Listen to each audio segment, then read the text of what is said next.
Hello friends, welcome back my YouTube channel. So friends, today I will discuss about arithmetic limit. This is the topic of BCA third sem.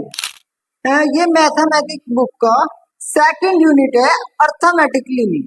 Friends, इस unit को start करने से पहले मैं आपको कुछ basic जानकारी देना चाहूंगा और वह है फॉर्मूले, क्योंकि फॉर्मूले पर ही डिपेंड होती है यूनिट.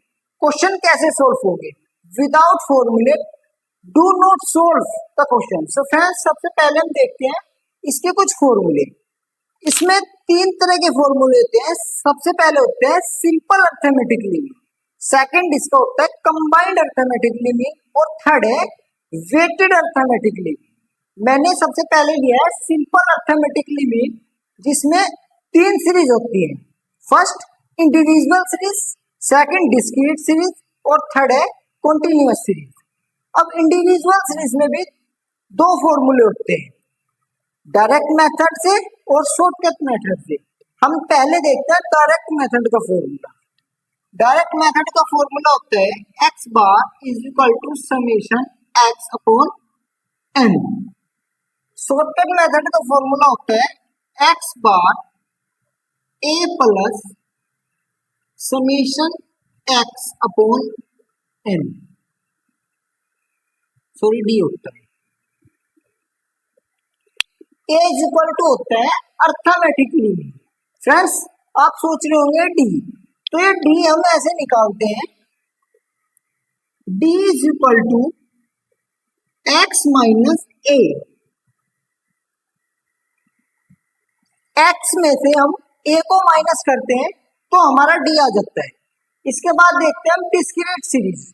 डिस्क्रीट सीरीज का भी डायरेक्ट मेथड से फॉर्मूला है, सेम ही फॉर्मूला है. पहले आप सेम लिख लो.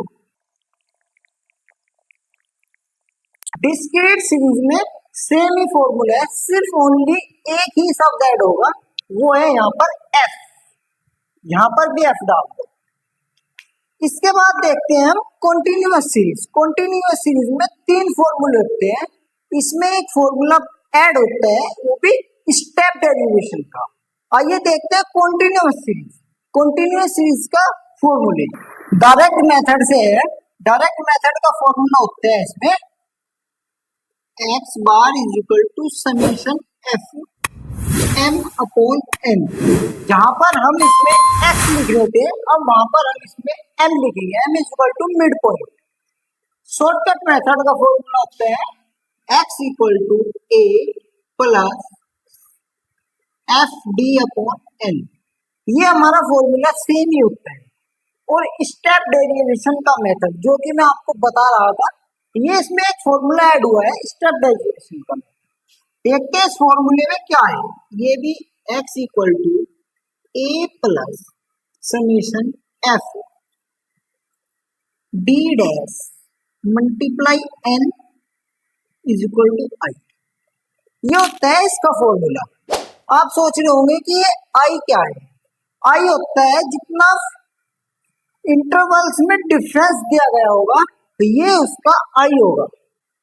सपोज दैट जैसे यहाँ पे 10 to 20, 20 to 30, 30 to 40 है, तो इन सब में 10 का डिफरेंस है.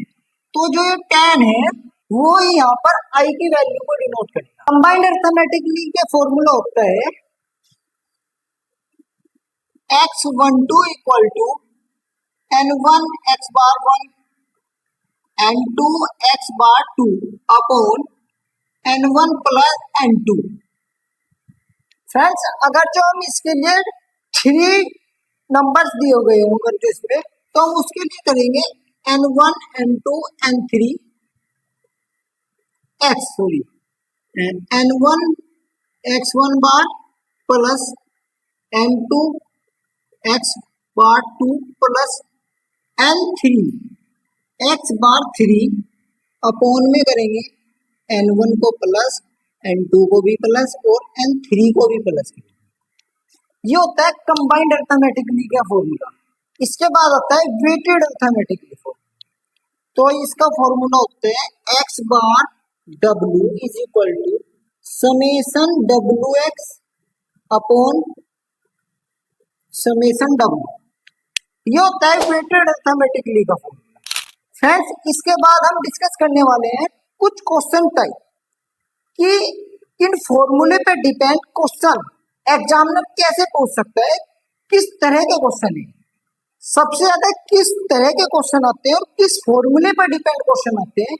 ये कुछ सटीक इंफॉर्मेशन है, बहुत सीक्रेट जानकारी जो मैं आज आपको दूंगा, जिनसे एग्जामिनर ज्यादातर क्वेश्चन पूछने के चांस रखता है। फर्स्ट है formula based direct question, second cumulative frequency series. इसमें सिर्फ दो ही प्रकार की सीरीज होती है, लेस देन सीरीज और more than series. Unequal class interval, ये कैसे होते हैं? सपोज फॉर एग्जांपल देखते हैं इसका 10 से 20 से 30 और 30 से 40 और 0 से 5, 6 से 10, 10 से 15, इनको हम क्लास इंटरवल बोलते हैं। फोर्थ है find missing value and frequency और last correct incorrect value of mean. इसमें ज्यादातर दो ही टॉपिक इंपॉर्टेंट है, एक तो ये फॉर्मूला बेस्ड डायरेक्ट क्वेश्चन और ये है find the missing value of frequency. ये भी बहुत इंपॉर्टेंट है क्योंकि ज्यादातर इनसे क्वेश्चन को पूछने के चांस होते हैं। सो फ्रेंड्स, मैं आप सबसे आशा करता हूं कि आप ये सबको शेयर भी करेंगे क्योंकि मैं ये BCA थर्ड सेम का पढ़ा रहा हूं, सेकंड यूनिट है अर्थमेटिक लिमिट की।